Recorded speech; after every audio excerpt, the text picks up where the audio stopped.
nào mới bé bà mà ra đây mà luôn nạp vô lùi giáp bị bà hà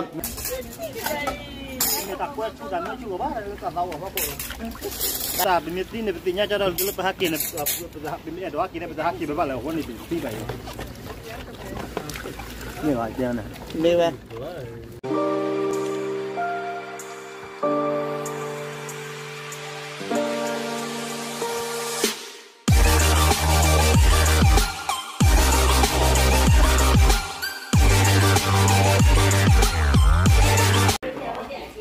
bà hà miếng bạc để thằng chị em là miếng đó phải chịu ăn để nó chưa rồi nó chưa à qua cuộc khai à qua cuộc khai qua là gì vậy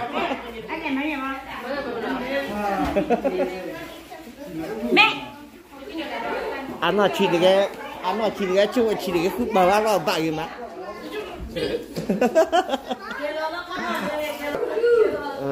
bà là người đi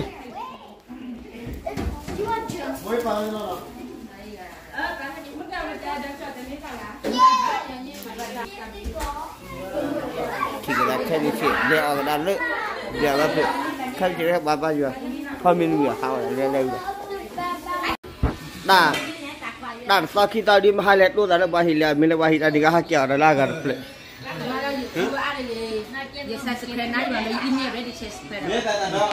Lupa. Kecil. Kemana kau apa?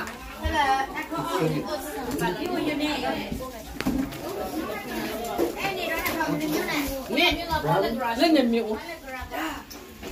Một quả phô bao mình. Apa?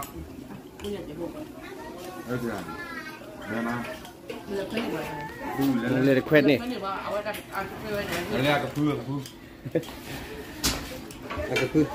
นี่ก็พูดในบางพูดเลยนะนี่พูดในบางพูดเลย Đó bây giờ cố nó phê mà hai là mày sẽ gắn lùi gầy, kia sẽ gầy. Nó bé có. ยอมไปว่าเลย Nó mới bé bà mà ra đây. มาล้นหนักพู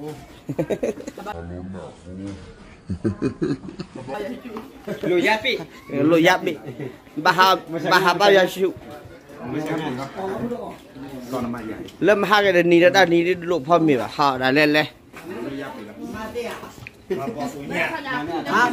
bạc bồ về ít hạt ก็ตอนนี้เอาลูกไว้ว่ามันจุดเหลือดอกผ่านใส่ตัวกูเลย Lênเราเขาเล่นหน่อยเล่น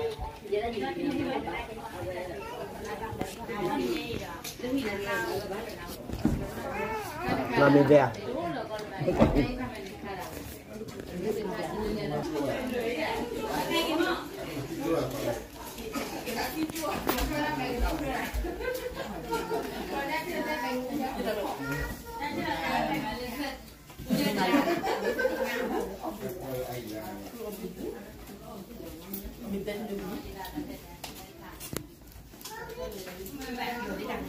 thịt cha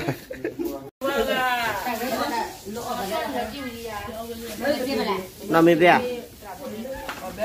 nó mới về đâu mà ra rồi à mình bên là bạn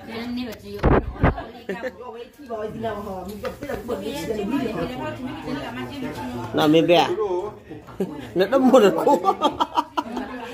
là cô là đi gan nào mình chôm này giờ mang cái hè giờ mang cái hè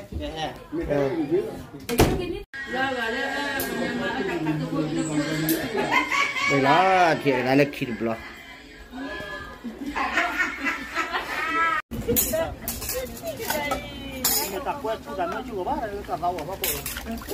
đây em bể quẻ chắc là vậy mà kêu là bà lấy lấy mấy quả thì bị nộp lo bảo bị bà kí là bài lấy giàu vì kí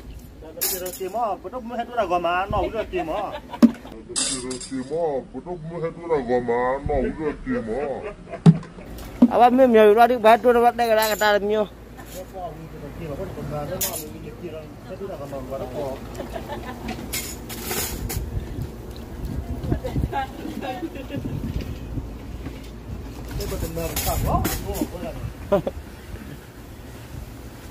giờ tôi đã lên tập ba là cái qua coi mà ra ba mới ra là ba rồi Qua rồi bây giờ này chả có gì rồi này.